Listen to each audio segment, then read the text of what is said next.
That's called half my glasses are broken and the other half are dirty, I guess. You're listening to The Tales We Tell, a podcast about spooky stories, unsolved mysteries, and local lore. I'm your host, Hannah Parch. And I'm Katy.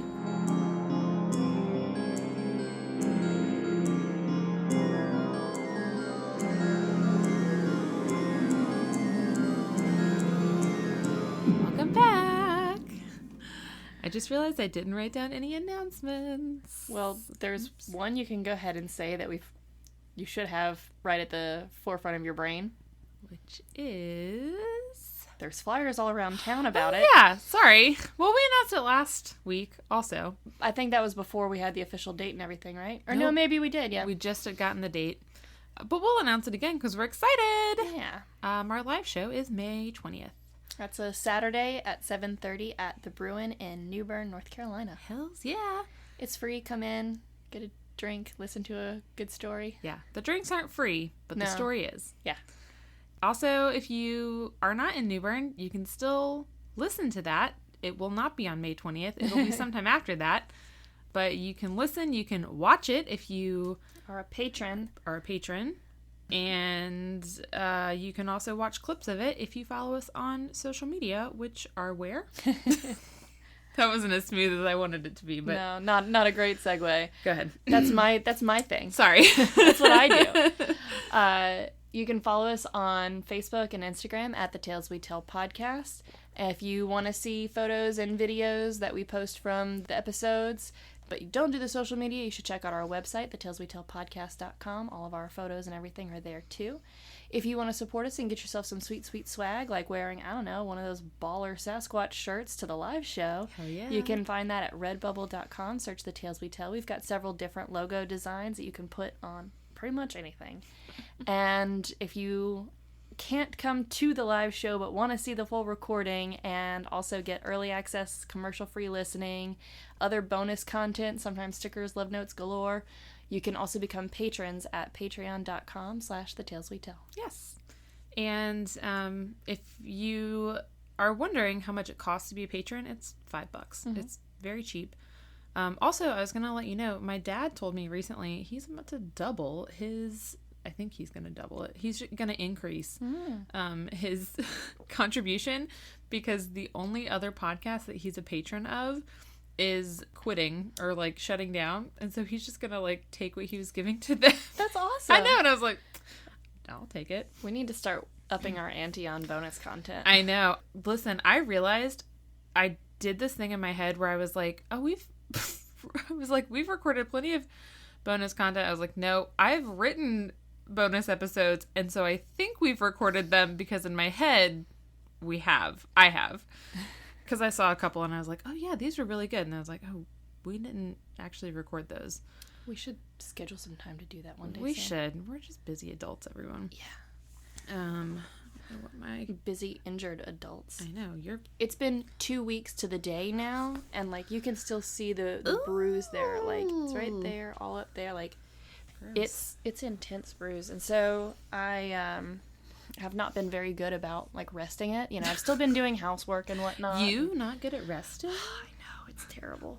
You But- with a 1-year-old at home? You know, especially with this weekend, Shelton working and me having the boy all to myself, it's like, okay, I am going to rest today. Like, I am not going to walk unless it's like to go to the bathroom or something absolutely necessary. And I did pretty good about it. It was just a big struggle because our shed in our backyard is basically rotting away. Like, you could probably all push it over. It's so bad. And we found some guys to come and tear it down and build us a new one. Oh, nice. And so we had to empty the shed and put everything on the back porch and move stuff from the back porch to make room for shed stuff. Right. And so Shelton had to do all that by himself because I was like I really need to not be doing that. Yes. Like, I really need to be doing nothing. Right. But especially not that. But especially not that. So I'm like, I really hate just sitting here and knowing that, like, all this work is happening. And I'm like, Well, you really need to stay off porches, probably, as much as you can. Yeah. If it makes you feel any better, I'm very bruised because in Lyra we were practicing a bunch of hip holds, which is basically when you support your entire body on your hip. And that would hurt me so bad because I'm really bony, especially in the hips. Well, it hurts even if you're not bony. And we practiced. I already have never successfully done a hip hold anyways, but we were practicing going into them. So transitioning, which is essentially rolling, like rolling from your back onto your hip on just a bar. Anyway, basically a hula hoop. Yeah. We did that a bunch last night on both sides because God forbid you only do it on one side of your body. So my entire like butt and hip and front pelvic area are super bruised, and I'm just a glutton for pain because I'm going to 2 open gyms, one tomorrow and one on Sunday, just for funsies. Have you a nice little Epsom salt soak? I thought I have to clean my tub. It's a whole thing. Anyways, the one other announcements, I'll rate this episode, or I'll try to. I haven't thought about it yet. PG. Well, PG. I think it's PG. I think Tiny Tim and Dante can handle it. Okay. If they can listen to our other ones, they can surely listen to this. Pending that Jared gets all of our swears out. Okay, so my other announcement is Tony sent us an email again with, I guess this is what the poison that Marie and Godin came up with. Or I guess Godin, like, invented or discovered. I don't know what you do with poisons. Do you invent them? Discover them? I mean, it depends on what it is. Like, if it's a completely organic substance like nightshade or something like that, then yeah, you don't invent that. You just discover it. Discover it, such, yeah. But then there's, like, fully synthetic things. Yeah. I mean, I made poison gas, but I didn't invent it. I just accidentally made it while I was cleaning. Recently? No, okay. When I was much younger, before I knew about chlorine gas. And I learned real fast, though. Real fast. Isn't it printed on both of those bottles? I don't know, maybe. Okay. I just, it was like Comet and then bleach. And I was like, everything is terrible. It's like my eyes and nose and mouth burn. My head feels awful. I need to leave this area immediately. Yeah, they should make that more obvious. Because those are 2 things that you use in small spaces. Yeah. Okay, so locaine powder. Okay. So this, Tony says, it was based on a poison called thallium. It's odorless, tasteless, and dissolves instantly in waters or liquids. It's also very difficult to trace, and you cannot build up a tolerance to it. So that's what that is. How do you spell it? Thallium? No. Or locaine? Locaine. Are you sure it's L and not an I? Oh, it might be I. Yeah, because okay. that's what I said in the last episode was okay. Iocane powder. Iocane. That makes more sense. In Princess Bride. Okay. Sorry, Tony. I'm reading things stupid. I also have another joke because it is Tony. This one is not cow related. I don't want it. But it is our podcast related. There, I'll take it. I tested it on 2 of my coworkers. They did not laugh. But they are adult men and stupid. Okay. If you challenge death to a pillow fight, be sure you're willing to accept the repercussions. Repercussions. I think I've gotten better with my delivery the 3rd time. That's cute. I messed it up the first time, and I don't think my delivery was as good the second time. The 3rd time was good. The repercussions. Oh, man. You ready? Let's do it to it. All right. So today, I'm doing a local lore. And by local lore, I mean local to somewhere. Okay. Do you know where Ramree Island is? No. Okay. It is off the coast of... I'm going to say it's... Is it Myanmar? Mm-hmm. Okay. My other question, is it Myanmar or is it Burma? It's Myanmar. Okay. It used to be Burma. Okay. Everything on the internet was very confusing because it was like, it's Myanmar, parentheses, Burma. And I was like, I don't know which one that means. Formerly known as. Okay, great. I'm just going to take Burma out of there. Okay, so it is an island off the coast of Myanmar. Mm-hmm. It's about 520 square miles. And it's separated from the mainland by like a very small strait. So it's like barely an island.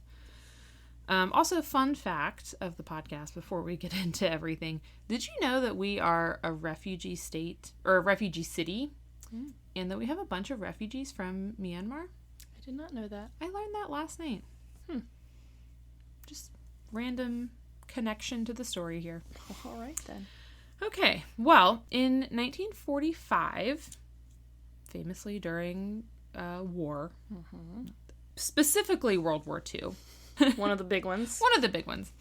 Ramree Island was occupied by Japanese troops. And in January of 1945, British troops were like, not anymore. No, we want that island.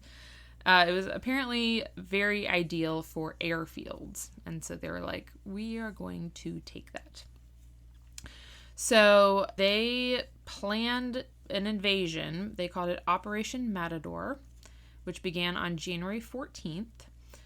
And it was British and Indian troops together. They had like just a huge amount of aval and air support. Not nair support. Aval? Aval. Naval. What did I say? Aval and nair support. Oh my gosh. Naval and air. I wrote it air and naval. So that's why I was confused. They had a lot of extra support, okay? And also, there were only about 1,000 Japanese troops, like, trying to hold the island. Okay, so you can kind of guess who wins. So on February 19th, as it was becoming clear that the island would be taken by the British, the Japanese troops fled into the island's nearly 10 miles of swamps. But the British forces encircled them, essentially trapping them in the swamps. And Royal Navy sailor Bruce S. Wright, who would later become a well-respected naturalist, wrote this of that specific night. All right, this is a quote. That night was the most horrible that any member of the ML crews ever experienced. The scattered rifle shots in the pitch-black swamp, punctured by the screams of wounded men, crushed in the jaws of huge reptiles, and the blurred, worrying sound of spinning crocodiles made a cacophony of hell that has rarely been duplicated on Earth. At dawn, the vultures arrived to clean up what the crocodiles had left. Of about 1,000 Japanese soldiers that entered the swamps of Ramree, only about 20 were found alive. Dang. I know. Yeah, that's one of those, yeah, that, like, it would stick with you. Like, yeah. I was actually talking to somebody recently about how, my grandfather, was in the Navy during World War II, and I don't know anything really about where he was stationed or what he did or anything. Right. Mostly because he died before I was old enough to, like, ask him anything. Right. But also, I don't know if he would have talked about it, because I know a lot of soldiers, veterans, don't talk about it. Yeah. And I feel like anyone who lived through that would probably not want to talk about it. They would probably, like, just... I imagine having nightmares about stuff like that. That's one of those things probably that you just try to forget. Maybe you repress if you're lucky. Just push it back into one of those corners and lock it away and hope that it never unlocks itself. So that story was repeated by several soldiers. The story that nearly all of the 1,000 Japanese soldiers were killed and eaten by saltwater crocodiles that lived in the swamps of Ramree. Here's some quotes. When the army landed, they drove the Japanese into the swamps, and the crocodiles killed hundreds of them. They used to call the crocodiles the Allies. Which is... That's cute. Yeah. Another one is, After a few weeks, we managed to push the Japanese to the swamp on the other side of the island, which was full of crocodiles. They decided to take their chances in the swamp rather than surrender. Only a handful came out alive.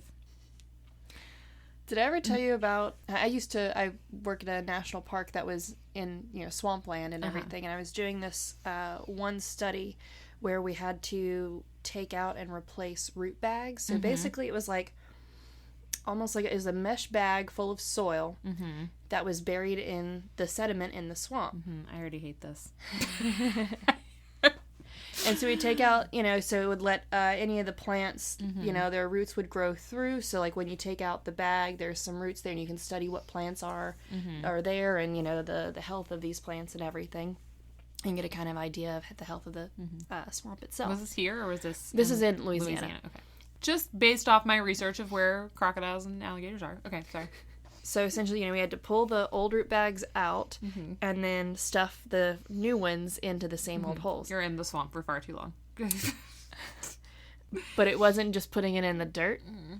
The sediment was probably about a foot and a half underwater. Oh, gosh.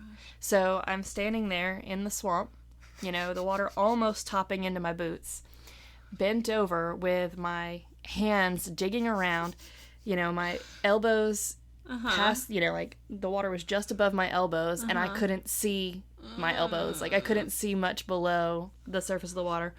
So I'm just digging around in the dirt, finding the root bags, pulling it up, trying to dig and stuff the other one in there. And I was like, at one point I realized, I was like, I'm a little put off by how not put off I am by doing this. Like I'm a little disturbed at how not disturbed I am. I was just gonna say you're so much braver than me. For science. Were you by yourself? No. Oh, okay. No, there was other people around, and was one of those persons like looking out for gators? I mean, we were all looking out for gators. I was more worried about stinging bugs and snakes. Not giant dinosaurs. Like I said, it was like a foot and a half of water. We would have seen them coming. They're not that... Okay. We would have seen them. Also, I can go into a whole lecture about things, but I'll try and keep it very simple and brief. Okay. That it's not that they're more scared of us than we are of them. It's we're not worth the energy. Okay. Especially since there's multiple of us. There would probably only be one alligator because they're very territorial. And we are, we're big and we're moving around. And if there's multiple of us, if it was just one-on-one, the gator might take his chances if he's hungry. Right. But if there's multiple, it's not worth the fight. He's just going to leave and go find dinner elsewhere. And right. He's, I'm going to avoid the risk of being hunted by these other, we're seen as predators also. Right. I'm very glad that you're a scientist. Because, I'll say this one more thing. In 1968, the Guinness Book of World Records recorded this massacre of Ramree as the most fatalities in a crocodile attack. Except... I feel like you're about to tell me that it never actually happened. Well, it was greatly exaggerated. Remember, this is a local lore episode, or a lore episode. Okay, so I want you, as a scientist, to give me a reason why perhaps close to 1,000 men, why it might not make sense that 1,000 men were eaten by crocodiles in like a single night. Because you'd probably need about 1,000 crocodiles to do it. Yeah, and why would that not make sense? Because there's no room for 1,000 crocodiles. Yes, because that's not how ecosystems work. And yeah, there's lots of problems. Right. That's why I was like, you're telling me this, and I'm like, wow, yeah, but then, I was like, she's about to say that this never actually happened, because I'm like, this is one of those believable, not believable stories. Yes. I will say, I forgot to tell you, this episode was inspired, this story of the Ramree Massacre was first brought to my attention by my coworker who does not listen to the show, Taylor. And it was brought to his attention by Joe Rogan, who apparently does not fact check the stories told on his podcast. Because some guy was on his podcast and just told this story, and they were like, oh my God, that's so sick. That's so crazy. And I was like, okay, I'll look that up. And like, literally, it took me 5 minutes to read before they were like, and the reason that this couldn't happen is because 1,000 alligators. And see, I was thinking, you know, like, when he said that night, I'm like, okay, that's the first night of multiple days. Right. Like, I was imagining, oh, this happened over, you know, days to weeks of these soldiers being in there. And, you know, like, because there's also, they said gunshots. So, like, not all of them were dying because of the crocodiles. Right. Some were dying because they actually did get hit with a bullet. Right. And then eventually also probably die of other things, too. And, you know, injuries, infection, and whatnot. So, yeah, that's what I was thinking. I'm like, oh, yeah, that first night. Yes. When they first pushed them into the swamps. Yes. Well, you have a very scientific mind, because that is more or less probably what actually happened, is that over the course of the battle, which, remember, it started in middle of January, and this was middle of February. So obviously all 1,000 soldiers are not going to be alive at this point anyway. So there's not 1,000 soldiers going into the swamp anyways. I mean, yeah, also, how big of an area is this swampland? It's like 10 miles of swamp. You can't get 1,000 soldiers. But then what you said, there's a bunch of other ways to die in a swamp besides getting eaten by a crocodile, which you can drown. You can, especially if you're in there for several days, you can get an infection. You can become dehydrated. You can starve to death. You can get shot by one of the many soldiers who are surrounding you. Yep. And probably you can get bit by a venomous snake. Yeah, you could get bit by one of the other things. And then when there's dead bodies in this swamp and crocodiles also living there, the crocodiles might, you know, chomp on the dead bodies.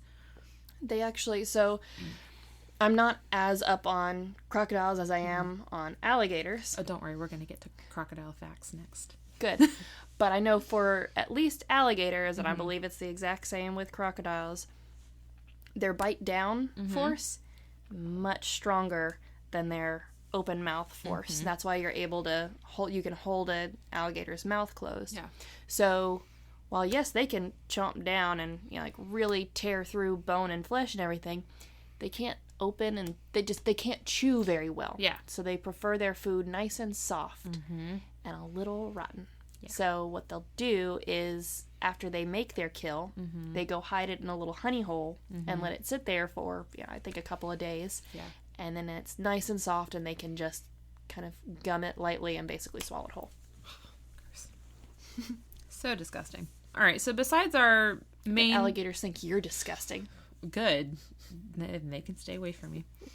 I Googled right before this, my last Google search was, are there crocodiles in North Carolina? No. And so then I looked up alligator attacks in North Carolina, which none are fatal. None have been fatal. Okay, so besides the main fact, which if we didn't say it clearly enough, to have like 1,000 men killed by crocodiles would require a ton of crocodiles, and to have that many crocodiles in a swamp, you would have to have like a larger food supply, or like you'd have to have a regular large food supply supporting them, not just this one-time huge food supply that then goes away. Also, the thing about how crocodiles are better than humans in a certain way is that they don't kill for sport. They kill for food. They do sometimes kill for sport. I mean, there's always an exception to the rule. Yeah. Okay. Anyhow, they're killing to eat. So if they killed a soldier to eat it, that is a big freaking meal. If they ate even most of a soldier, they're not going to be hungry for a long time after. Yeah. And they're going to be so bogged down that they're not going to move. Yeah. They're going to be like, I'm so full, I cannot move. I'm just going to lay here. Yeah. They're like, that's my meal for the week. Yeah. Maybe a couple weeks. I think about a week. Maybe. Yeah. Several days. I don't know how often, and also it depends on how much they actually ate, etc. Anyhow. So in addition to that, it turns out, so our buddy Bruce, the guy who wrote that very elegant and gruesome description, he weren't actually there. He had actually heard that and was repeating it from someone who was there, and he was embellishing a little bit. Yeah, so there was that. And then in 2000, a herpetologist, which I had to look that up. Studier. Reptilologist. Stephen Platt. He actually interviewed residents of Ramree Island who had been alive during the war. And through those interviews, he was able to determine that the crocodiles probably killed between 10 and 15 soldiers. And then in seems much more reasonable. Yeah. And then in 2016, historian Sam Willis found documentation that indicated that the majority of the Japanese soldiers died from what we talked about: drowning, swamp disease, dehydration, etc., and that their bodies may have been eaten by crocodiles later. Also, like what Bruce mentioned was, that carrion came later and picked at that, which that's going to be a gruesome scene anyways. And I'm sure if you see crocodiles eating some bodies and, vultures eating others, you're probably just going to make some assumptions. Yeah. Also, even 10 deaths by crocodile in 10 miles of swamp, that's like a crocodile per mile. Yeah. That might be, I don't know. I actually don't know what the radius of territory is for them. I don't know. And then, like we said before, it was probably not a singular night event, but rather something that happened over the entirety of the battle, which lasted about a month. And then in 2017, the Guinness Book of World Records did edit their entry, which to their credit hadn't been printed in the book for several years, but they did make an official edit. And despite all of this, the story does still get presented as a factual event pretty often, thanks to the internet and Joe Rogan. And I'm not trying to blame Joe Rogan for this, but if you Google just the Ramree, I think if you Google Ramree Island, one of the first couple things that comes up is the Ramree Massacre and crocodiles and it's basically a meme now. Yeah. And sure, some of those will talk about how it was kind of a mythical thing that was said, but some of them don't. Some of them are this happened. Yeah. And all right. So, crocodiles didn't eat 1,000 soldiers, so there's nothing really to be afraid of, right? Oh, no. I'm actually, I think, more afraid of crocodiles than alligators. Great, you should be. I'm going to tell you why. They're more vicious, I think, than alligators. Yeah, actually, crocodiles are horrible. And they are, let me see if I can find this little... Also, they're not dinosaurs. They basically are dinosaurs. No. Even though the word dinosaur essentially means terrible lizard, they're not lizards. They're more closely related to birds. All right, fine. Whatever. So. All right. Well, fine. Fried chicken is more of a dinosaur than an alligator is. Oh, gosh. All right, well, I cannot find this. I actually took a class called Dinosaurs. So I know things. Oh, here we go. So I'll save it for the end. Okay. I'm just going to give you some crocodile facts. So approximately 1,000 people, speaking of our 1,000 soldiers, 1,000 people are killed by crocodilians every year. Crocodilian being the order that crocodiles belong to. Large predatory semi-aquatic reptiles, not dinosaurs, I guess. This can include crocodiles, alligators, caimans, gharials. Smaller alligators, basically. Gharials, familiar with those? No. What about false gharials? Those I have heard of. Oh, okay, great. But crocodiles are the worst. Okay. The most dangerous ones to humans. Like, these fuckers will just... I'm not convinced that they don't kill us just for funsies. Okay. The Nile crocodile, Lyle Nile crocodile is what that movie should have been called, and the saltwater crocodile. Saltwater is what was up in... Myanmar. Okay. Nile crocodile, good news. It's native to sub-Saharan Africa and western Madagascar. So it's only over there. Except not, because they recently found some in southern Florida. I was about to say, when you looked up about crocodiles, there aren't any crocodiles in the United States, except there are some in Florida. In the United States, it's basically all alligators. Yes. And the Nile crocodiles that they found in southern Florida are like legit Nile crocodiles. Probably brought over by yeah, some rich butthole. Yep, who released them. Yeah. So that's terrifying. Saltwater crocodiles are native to India's east coast, Myanmar, Sri Lanka, Singapore, etc., all the way down to the northern and western Australia coast, as well as Queensland. Another thing to be scared of in Australia.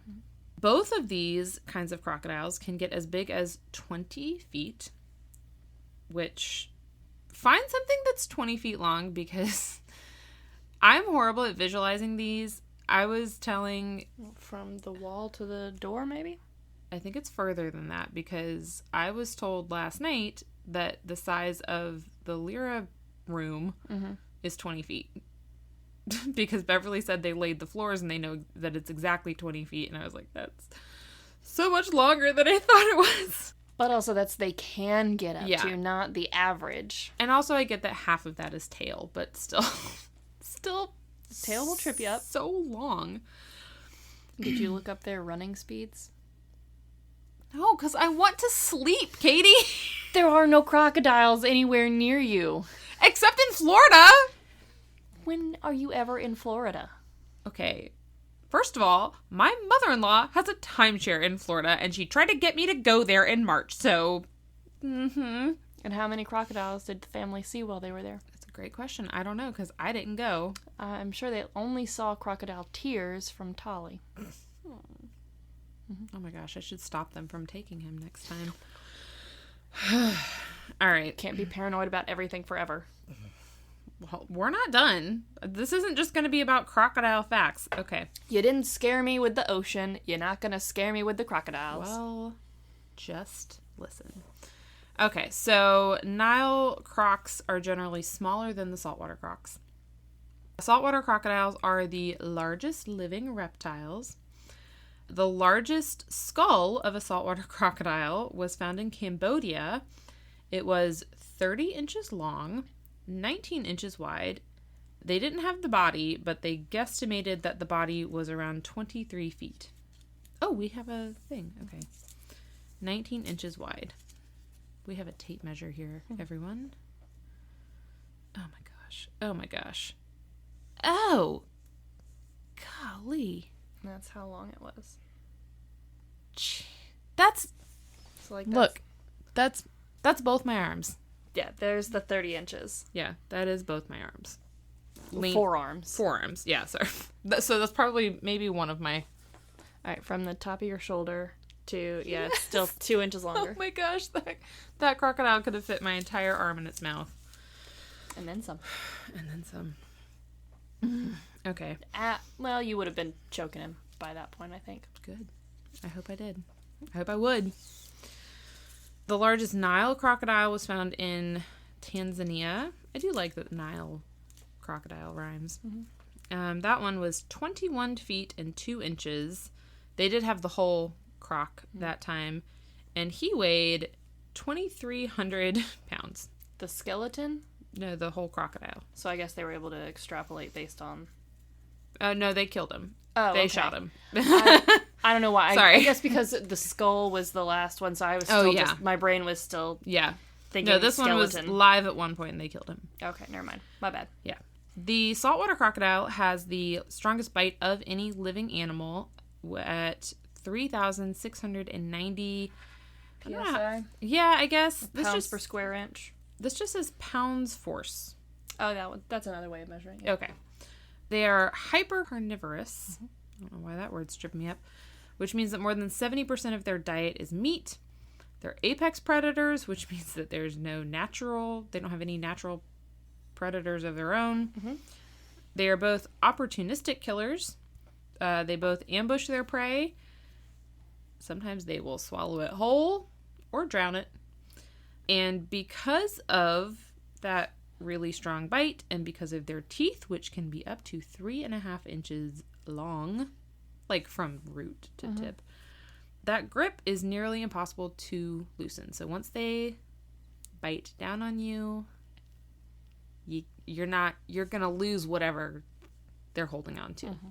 Another little side note, the mugger crocodile is also super dangerous because he takes all your money from you.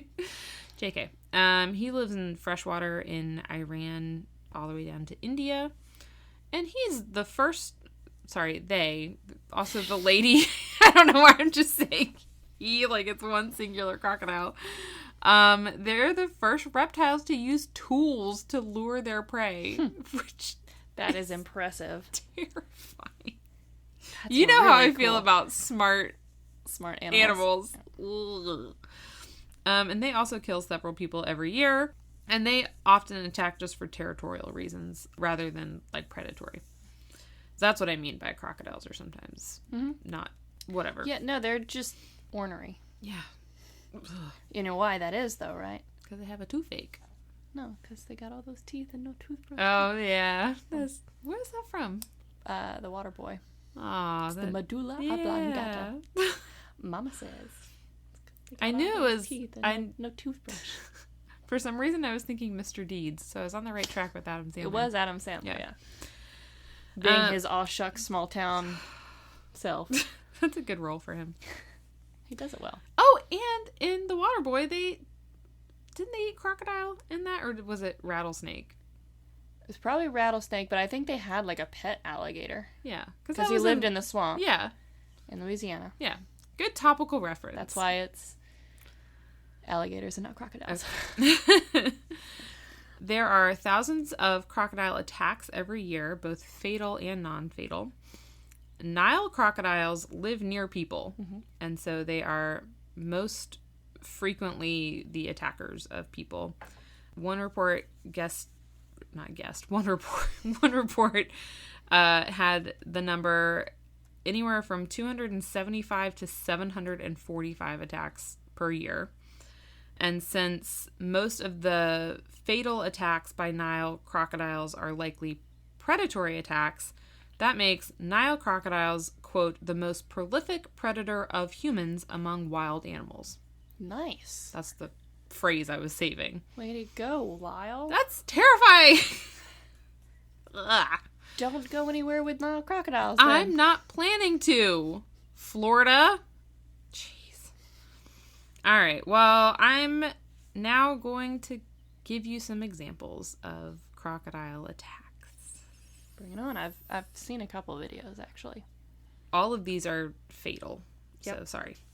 And I'm realizing, well, I'm not going to rate them. They're all bad.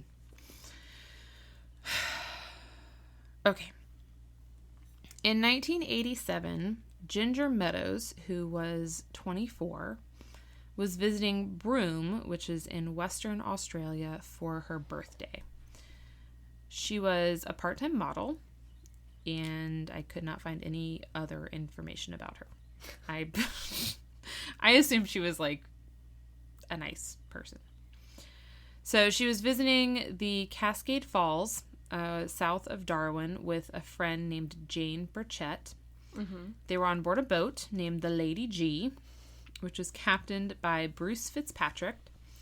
And Ginger and Jane both had been warned not to go in the water because there was a ton of saltwater crocodiles. Because they're in Australia, right? Everything in Australia will kill you. Yeah, no. Don't get in the water. I've traveled to a lot of places. Yeah. I hope to travel to a lot more. Australia is on the list, but that's the one place that I'm not, like, afraid to go to, because it's likely that I'm not going to go anywhere super exotic while in Australia. But even still, in the most, mundane, whatever, suburban areas, you'll still walk outside and see a venomous snake sitting on your porch. Yeah. Like, yeah. I will definitely be well-versed on Australian wildlife. Yes. And at least follow the rules when you're there. Yeah. So they said, don't go swimming. They even said, like, don't even, like, hang your feet over the boat and put them in the water. Yeah, don't get too close to the water. Like, don't even do that. But they did that. Yeah, they didn't listen. So Ginger and Jane go swimming anyways. And while they're swimming, a crocodile is spotted by Bruce. And so he alerts them, and they're too far away from the boat to swim back to the boat. And so they swim to the waterfall, which has like kind of like a ledge, but it's not really the shore, but it's like waist deep water. Mm-hmm. And so the crocodile follows them. So because food. Yeah. So they are essentially cornered by this crocodile, and he has its mouth open. Jane took off, I guess Jane was wearing her shoes in the water. She takes off her shoe and she throws it at the crocodile, hits it, and it closes its mouth and goes under the water. And Ginger took that opportunity to dive off of the little ledge that they were on and try to swim back to shore. And according to Jane, she made 2 strokes before the crocodile grabbed her around the waist and pulled her under. And then... Never seen again. Well, actually, he came back up with her once, and Jane, it's really bad. Jane described, like, looking her in the eyes, and then he went back down. We're going to say that was embellished, too. I hope so. I really hope so. We already said, that's the quote from the top of the episode was embellished. Yeah. We're gonna... That's the kind of stuff from, like, I don't know, like Jurassic Park movies. Like, where you watch someone... I mean, that's why I say they're like dinosaurs, because it's like that. Well, I just watched my friend get eaten by a monster, I guess. Because he took her back under, and her body was recovered the following day. So he probably stowed her away. But the day her body was recovered would have been her 25th birthday.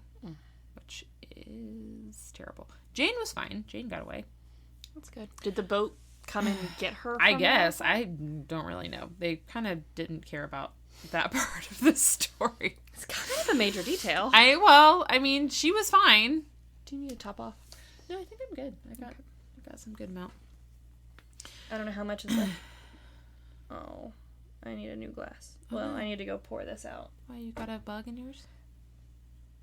Oh, I'm sorry. I have a moth. Oh no, I saw him flying behind you. I know, I've been watching him, and I didn't want to tell you he was in here, in case you didn't see him. Because you hate him. The little ones are fine. I'm going to go pour one out for my homies.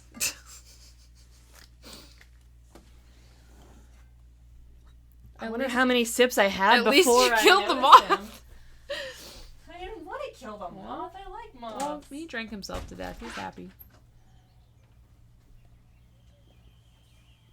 R.I.P. Rodrigo. I hope the microphone picked up the part where you said, R.I.P. Rodrigo. And then, oh, you're still alive. But not for long. Jarek, if that's in there, keep that in there. Cut out the part where I scream into the mic about my arms. Yeah. Keep the part where Katie's giving a mourning funeral. the loss of a moth. Yeah. He was the studio moth. He was the moth cot. The moth, the what? The moth cot. Instead of a mascot. Oh, the moth. I was like, it's the studio moth. I don't know what that means. All right, 2005. Barry Jeffries, who was 60, was fishing on the Normanby River in Queensland with his wife. So he's It's just basically it's a state.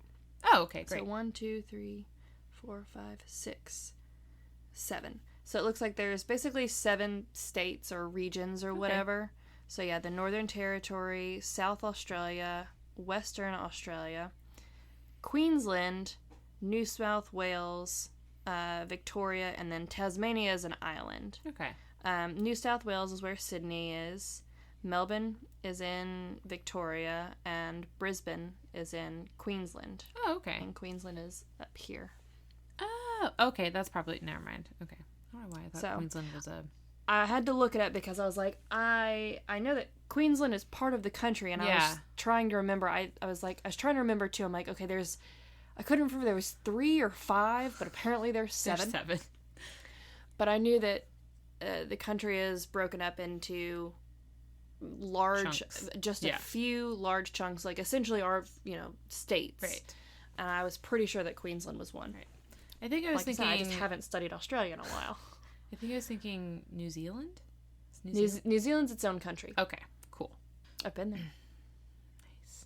You should watch, never mind. You don't have to watch out for crocodiles there.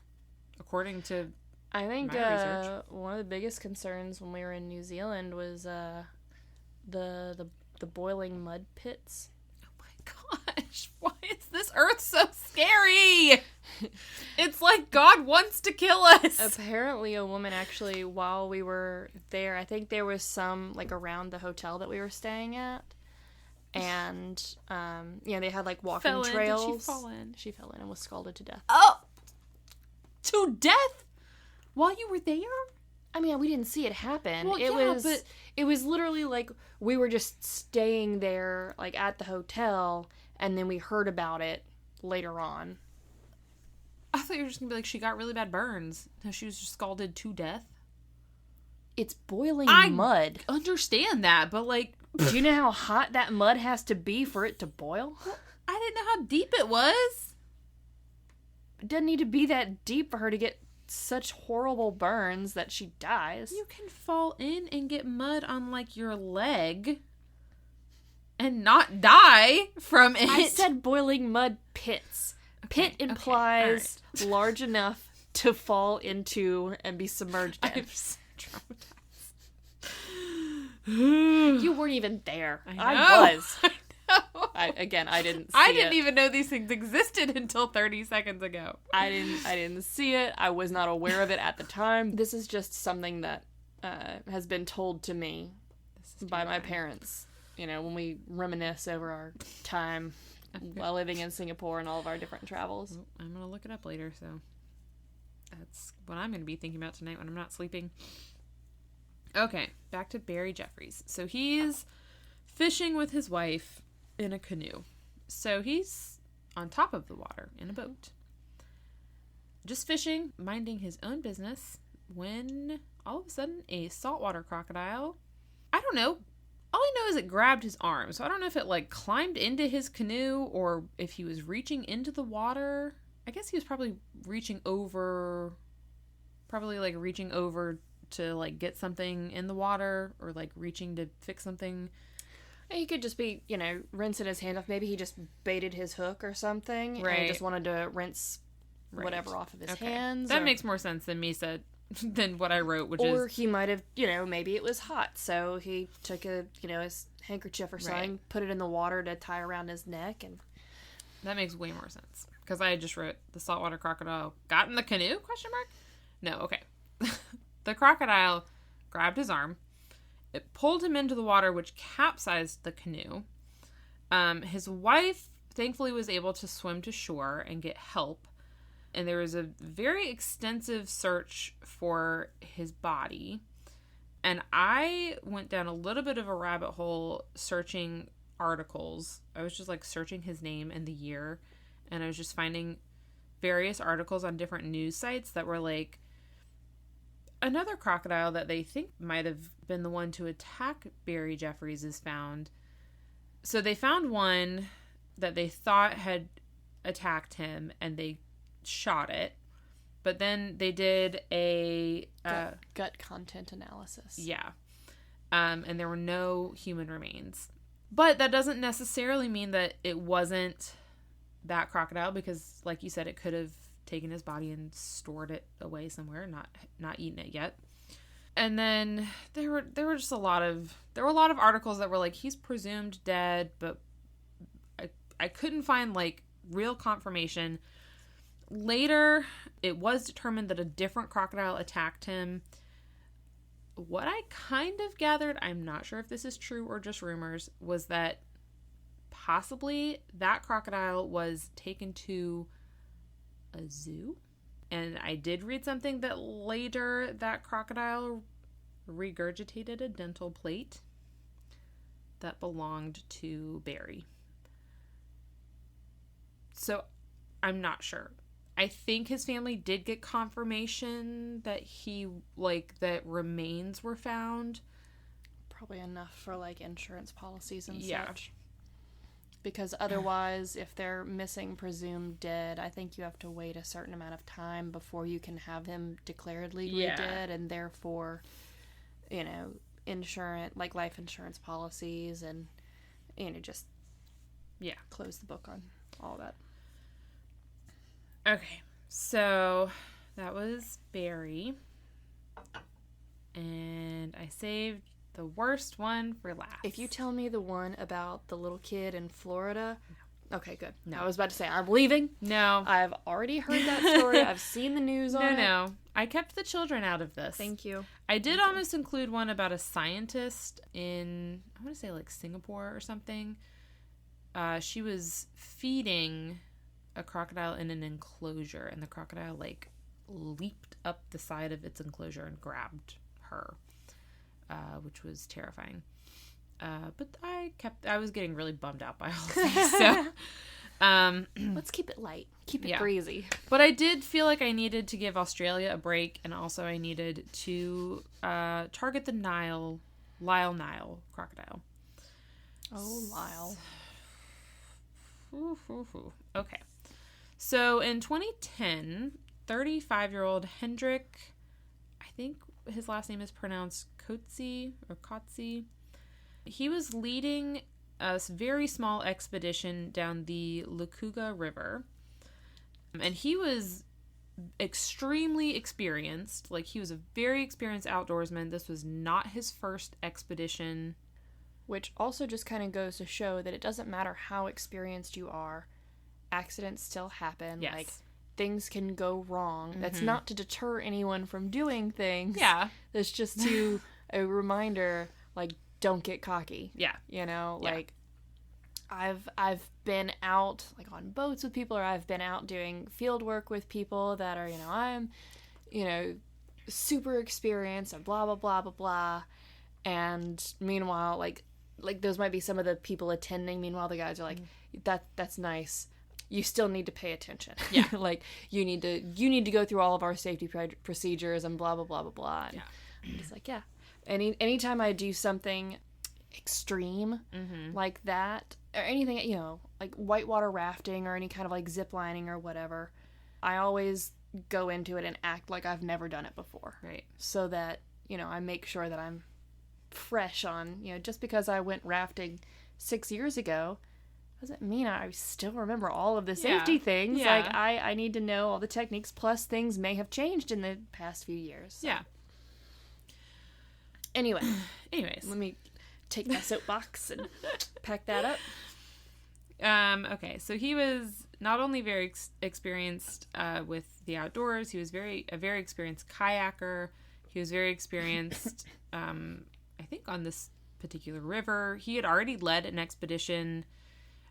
I want to say it was from the mouth of... Okay, I don't know how rivers work. It was like from the origin of... Have I taught you nothing? I know! Help me. Okay. From the mouth of the Nile to the ocean? The delta. The delta. The delta is the area where the river meets the ocean. Okay, yeah. But so it was like from the origin to the ocean, or that's what they called it, or something. Mm-hmm. So he had already led an expedition of that kind of length and craziness. And he was only with 2 other guys, so it's just 3 of them. The 2 other men were Chris Corbulic and Ben Stooksbury. And they were also very experienced. They were all very aware of hippos and crocodiles in the area. Because hippos are also very deadly. Yeah, hippos will kill you. When you were talking about the pressure pounds or whatever, the bite force of the crocodiles, I was going to ask if you had also like looked up or if they had put that in comparison with other animals and what the hippo was, because hippos could kill you. Hippos be scary too. Hungry hippos. And they're the ones that, like, you can watch those videos of people like on like boat tours or something, and things just look real calm. You can't really see anything, and like all of a sudden you see some giant ass hippo like running through the water at you, and you're like, oh my gosh, can the boat go faster? 'Cause that hippo's gonna kill me. Yeah.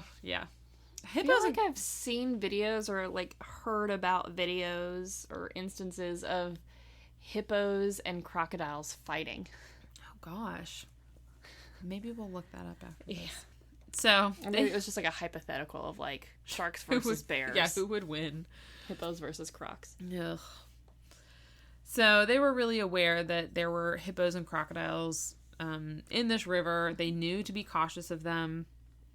They were actually paddling like in kind of a group to like a formation, make themselves look bigger. Yeah, to like deter those things. So they were paddling 4 to 5 feet apart. So they're just paddling along when out of nowhere a 15-foot Nile crocodile just leaps out of the water, grabs Hendrik by the shoulder, and then goes back under. And Chris and Ben, like, couldn't do... you can't do anything. Not much you can do in kayaks. Yeah. And they described... this is so awful. They described about 20 seconds of watching what was apparently the crocodile underwater... doing the death roll. Like, trying to shake Hendrik's body out of the kayak. So just watching the kayak on the surface shaking, and then all of a sudden it came up empty. Which... it's like a dog shaking its head with like a stuffed toy. Oh my gosh. So the only thing that they could do was paddle to the nearest village for help, which the people in the nearest village were like, okay, what do you want us to do? We can't do anything. And Hendrik's body was never recovered. And, like, nothing from him, like, the kayak was recovered, and none of his clothes or belongings or anything were ever recovered. So, to end, I'm going to give us some safety tips. And this comes from a fun little PDF that I got from the University of Florida. All right. This says it's for alligators, but I'm applying it to all crocodilia. Okay. Crocodilians.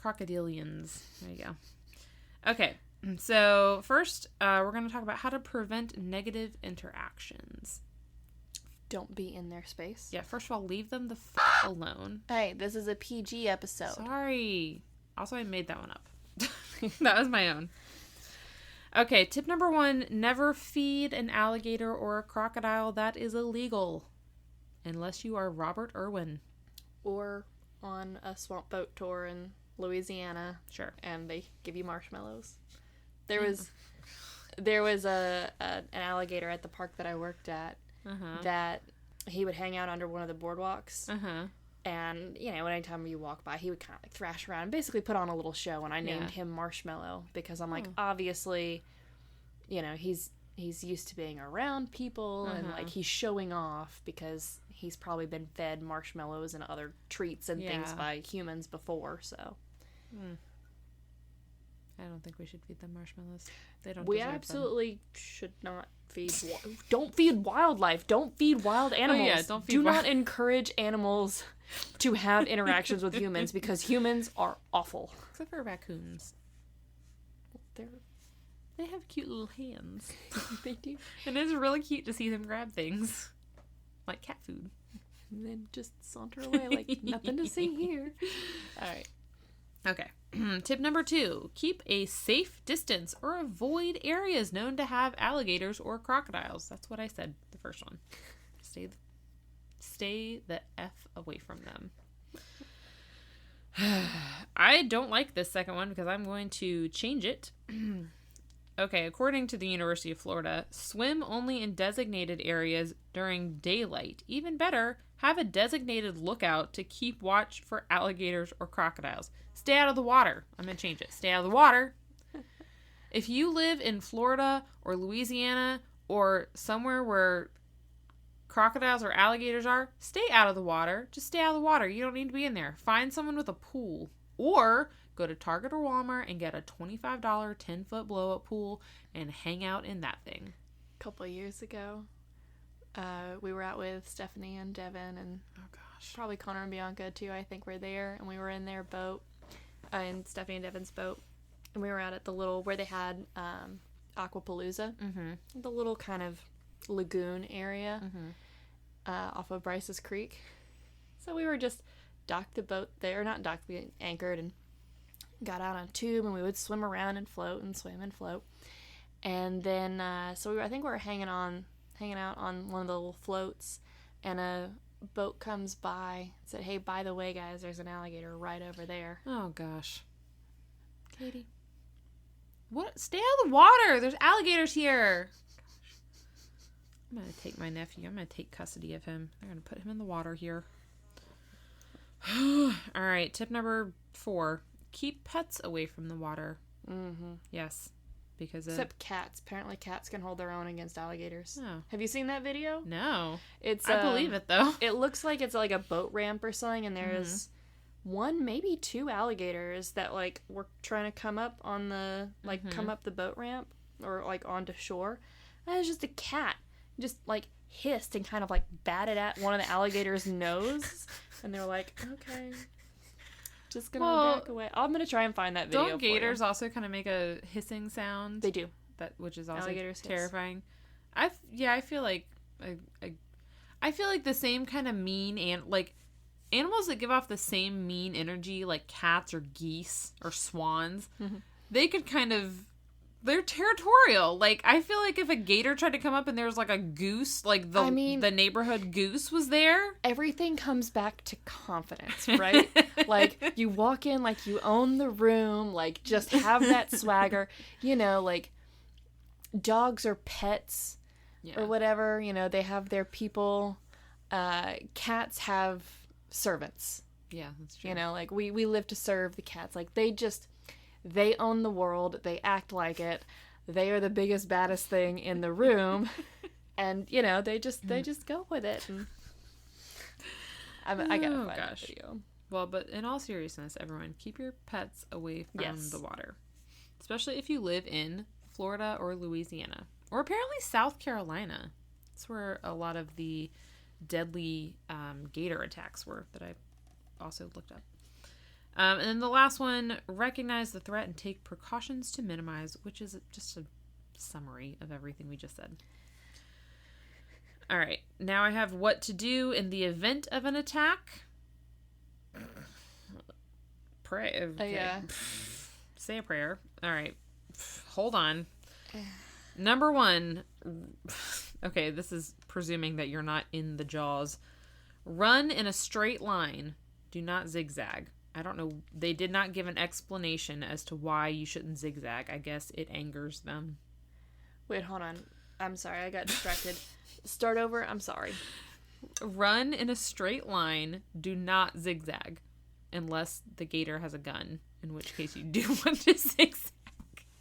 Well, zigzag, you go slower, I guess. Yeah, you don't cover as much ground as just going straight. Yeah. Okay. Also, alligators. I would say run over obstacles. Alligators can actually run pretty fast. Oh gosh. Okay. Number 2. I want to know who wrote these. I was telling Jarek some of these, and I was like, this one seems obvious. Fight like your life depends on it. No, I think I'm just gonna... That's the face that I made. You got me. And it's not like tag, like, oh, you got me, I'm it now, okay. Okay, this is what Jarek said when I told him that, because I was like, I feel like if you're in this situation, your brain is already telling you that. Yes. And we may be, quote, evolved in what other BS nonsense that we try to tell ourselves to make us feel better about actually being useless and defenseless little creatures. We still have that primal fight or flight thing, that adrenaline. and that will kick in. Yeah. He said that some people go into panic mode and give up, which I think that's the opposite of what panic mode does to you. But I think he means panic mode and they don't think straight. He was saying, like, maybe if you go into panic mode, try to still think clearly. Yeah. Which, I guess, that's what they should have put. Try to still think clearly. Yeah, what people might be like, thinking about help, like, you know, screaming, trying to get help instead of focusing on the situation. On the issue at hand. Yeah. Or at arm. Or leg. Or leg. That was one of our better jokes, I think. Okay. If bitten, poke the alligator / crocodile in the eyes. Right, in the eyeball. Punch and kick it, especially around the head. Okay. Yeah, they don't like that. But it's also hard to do if they have you and take you into the death roll. Yeah. So, like, I think if you get grabbed, try your best to take a big old deep breath of air before you get pulled under. And then just... Yeah. There was... grab a hold and just, you know, give it your good old, like, playground bully fight, you know? Poke him in the eye and... There was a gator attack, because I was going to try to end this on, like, well, we should be fine because there aren't crocodiles here, but then I made the mistake of looking at the end of that Wikipedia article, which was, like, lists of gator attacks, which gives too much detail in a small snippet. One of them, which thankfully none of them were here, they were all in either Louisiana or South Carolina, or Texas for some reason. One of them was a lady was jogging, and an alligator just took her while she was jogging. And I'm like, no, that's what a serial killer does. Like, that's not what an animal does. That's what, like, a murderer does. Just takes you while you're jogging. Another reason to not go jogging. Yeah, no, forget that. But I'm cardio, like, what? Attacking on land, attacking at sea, attacking in boats. Where are we safe? In our homes. No, you could still die of things in your home. Oh, not the boiling mud pits and not the crocodiles, so... All right. Next, we're going to try to induce a gag reflex by jamming objects in the back of the alligator or crocodile's mouth. Like... So basically, if they grab you, hope that they grab you with your hand in its mouth. So you can mess with its insides. Yeah. Just, you know, while you got your other hand trying to... Yeah. Kind of, just, I mean, really don't hold back. Yeah. You know, all the way, just gouge his eye out and, like, grab onto his tongue or his tonsils or whatever you can. Flail your arm around in there. Because, yeah. Yeah. And then the last one is often an alligator, hopefully a crocodile does this too, will reposition a prey in its mouth, and that is your opportunity to escape. So if it does that, like, I don't know why I'm comparing everything to my dog, which is making me sad. But you know, when they do that thing where they've got it, but they need to reposition it, and so they open their mouth real quick, and when they open their mouth, that's when you yank it. Yeah, like when you're playing tug of war, and you kind of let go. I know exactly what you're talking about. You know the strategy for when you play tug of war with the dog, and you got to wait for them to get a more comfortable grip on it, and then you rip it out. That's when you got to rip your arm out, and then run in a straight line, not a zigzag line, to, I don't know, somewhere that's not a swamp. Anyways, good news is you only have to worry about alligators here. I hate that I live around water now. Miles from the water. I am like a mile from the water. No? No. No. Yes, I am. I can ride my bike to the water. Okay. Okay. Don't patronize me, Katy. Anyways, that's my episode on how crocodiles did not kill 1,000 soldiers, but how crocodiles will kill anyone else because they're terrifying. So, thanks everyone for listening. If you have encountered a crocodile, let me know. If you've encountered a boiling mud pit, let me know. And otherwise, we'll see you later, alligator. After a while, crocodile. Ah! Okay. Bye.